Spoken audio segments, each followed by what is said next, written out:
Tying bows on your cards can be really, really challenging and never quite turns out how I hope it will.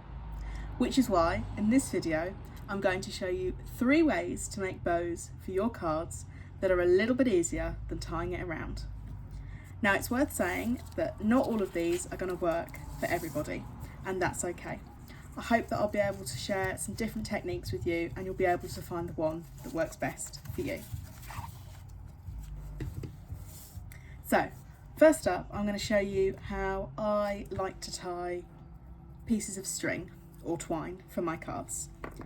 My number 1 tip from this video is going to be measure more than you need. So Stampin' Up, when they give the kits, they normally say 12 inches, which I think is a decent amount. You're going to want to use some sharp scissors as well. Always use sharp scissors, particularly when you've got wider pieces of ribbon. So, when we're tying with the pieces of string, I like to use some adhesive to help me do this. For the purpose of this video, I don't have a card base that I'm currently working on. You can either use some dimensionals, some glue dots, or you can use some double-sided sticky tape depending on what you have got to hand. So if this was my finished card base, if this was my card, and say that's on there, and I'm potentially going to add a sentiment on, then this technique works really well. So rather than try and tie your bow, you're just going to wrap the pieces round. So I've made 1 loop there, I've literally just folded the pieces over, and I'm going to do the same again. Fold my pieces over. Now my loops are very uneven, but the nice thing about this is we can change the length of the pieces that we've got.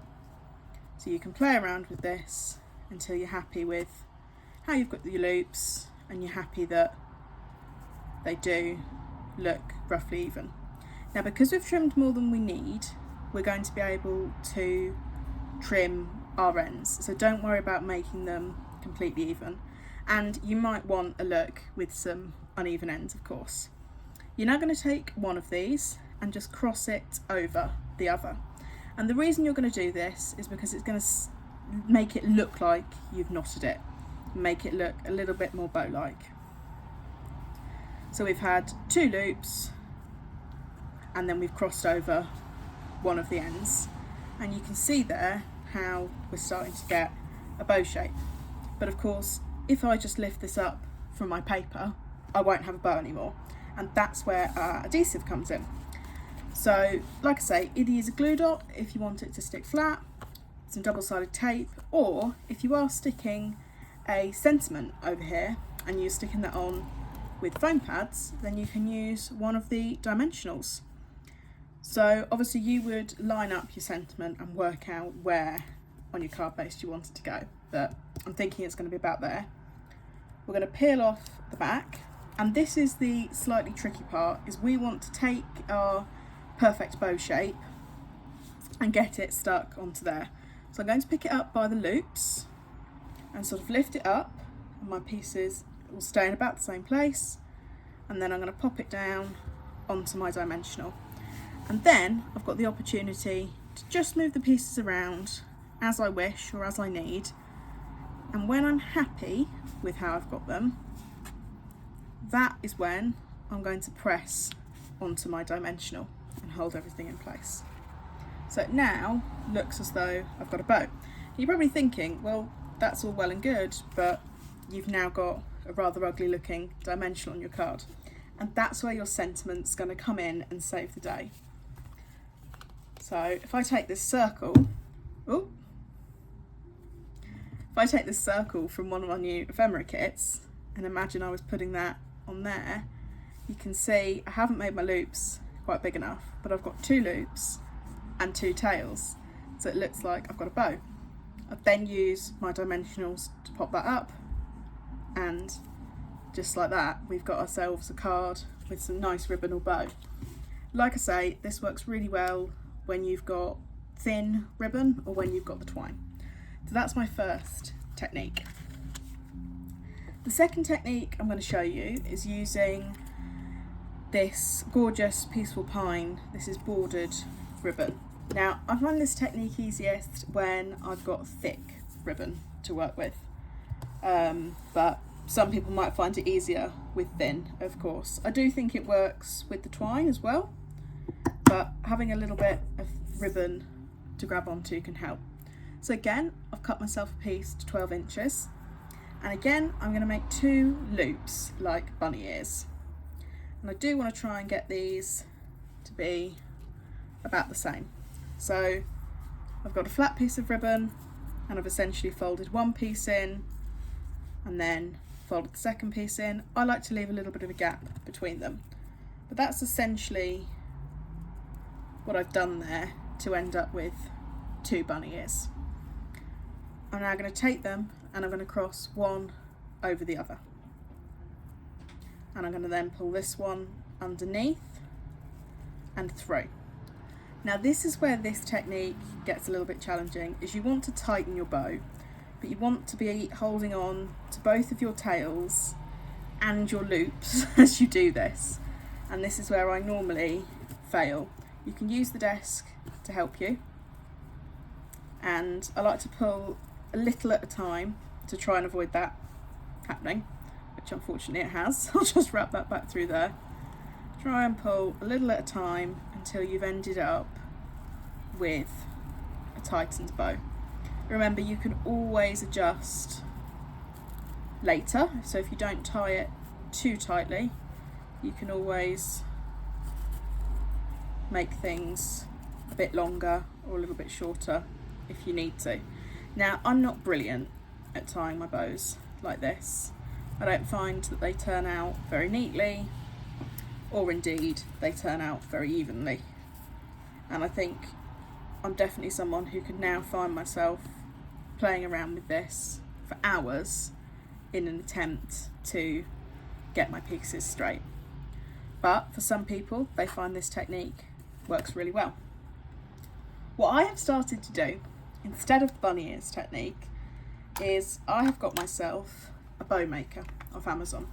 Now, this wasn't too expensive at all, it didn't cost me very much, but what you do is you take 2 of the little dowels, and depending on where you place them apart will change the size of your bow essentially. So you can have sort of 2 holes, 3 hole gap. It's very, very good at that. You take your ribbon, you place it around the 2, you pull it across, and you're crossing one end under the other. You're then going to feed one end through towards the back, and then if you pull them tight, you can hopefully see how I've got one tail in front, one tail at the back, and that's what it looks like on the front. I'm then going to bring this tail back round to the front over the top, take this tail, cross it over, pull it under and pull it together. Now, I know there's quite a few steps in that, but hopefully you can see how that's given me a bow quite quickly. Because this ribbon is reasonably thick, I'm going to space my dowels further apart and show you again. So I take my ribbon, I tuck it round the back, I take my 2 pieces and I'm crossing the right one over the left one.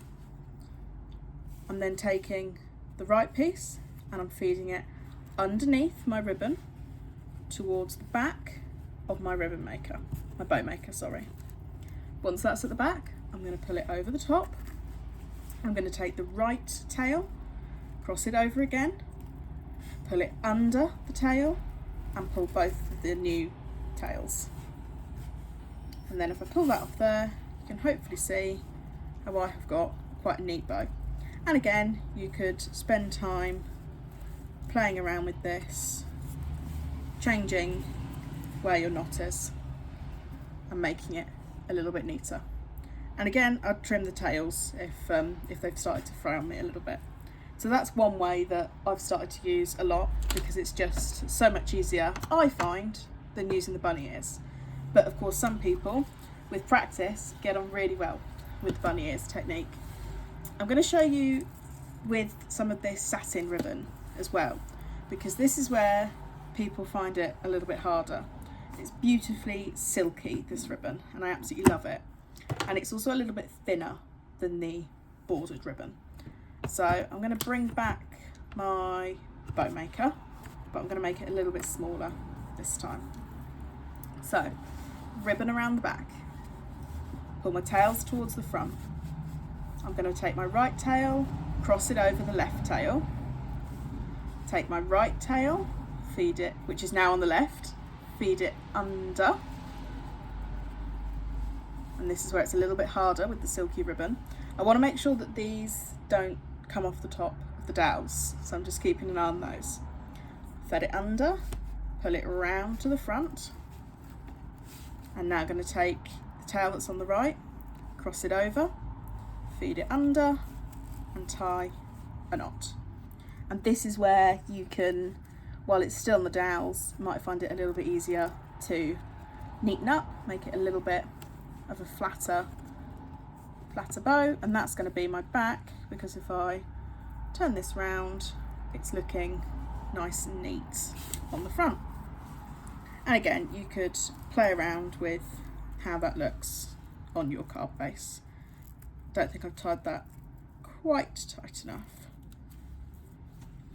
So another way that I like to add the bows onto my cards is a little bit of a cheats way, but we're not going to call it that. We're going to call it it's another fake bow, essentially. So I'm going to cut 12 inches of ribbon. Actually, I'm not. I'm going to make this a little bit shorter. I'm going to cut 7 inches of ribbon this time. And this is going to give us a really flat bow. And again, we're going to need some adhesive this time. So I'm cutting one piece to 7, and I'll cut one piece at 3 inches. Nice and sharp scissors, and it doesn't have to be exact. We're just roughly 7 and roughly 3. So we're going to take our longer piece, and we're going to fold it into 2 loops towards the middle. And you want to make these nice and even, or as even as you can. And this is where, again, we're going to get some help from some glue dots or some double-sided tape. So I'm going to pop a glue dot on the middle of my bow, and I'll just take the back off of that, and I'm going to fold my first loop, and then I'm going to take another glue dot to help keep it nice and secure, take the back off of that. Not sure I've quite got this even, but you should hopefully get the idea. Take this side and make my second loop and cross them over. That's pretty good actually. I'll take that, that's not too bad at all. And then this is where my smaller piece is going to come in. I'm going to cross it over the front.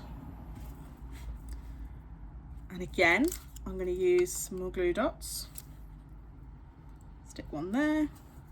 Now 3 inches is much more than you need, but it's definitely, I find, easier to work with more than you need rather than less. So I'm going to peel the back off of that, and I'm going to fold this piece across.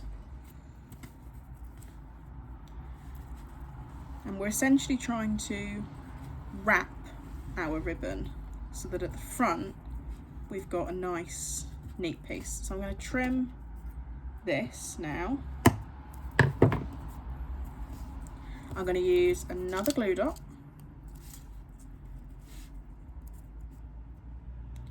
pop that, not very neat, but put that on the back there, peel it off, and then feed this piece around. And then again, I'm going to trim this down. It's going to be on the back, so it doesn't need to be super neat on the back. We have got ourselves a nice flat and neat bow. I love this technique when I'm posting a card because it helps to keep it nice and flat. And if you wanted to, you could then trim off some more ribbon and stick that on again, using some more glue dots to be the tails. So you can see how if you were sticking that on your card, it would squash nice and flat for posting. Something that's also nice is you can wrap a piece around your card and then stick the bow onto that piece. Again, it just makes it look like there's a little bit more dimension to it, but also keeps it really, really flat for posting. So that's a nice little technique if thickness is a consideration, or also if you're just struggling with the other methods of tying a bow. I'm sure you can probably tell from this video, I am by no means an expert in this. This is just the various ways that I've found a little bit easier. Definitely feel like I might redo a couple of these because this one's ended up very, very wonky. But I just want you to know there are so many ways to achieve a nice bow for your cards, and you don't have to even make a bow. You know, 2 of these techniques are fake bows, there's no knots involved. So really hope you've enjoyed watching this video. My name's Faye and I am the Chronic Crafter. If you have enjoyed it, I'd love it if you could give this video a like and consider subscribing to my channel. Thank you so much for watching. Bye.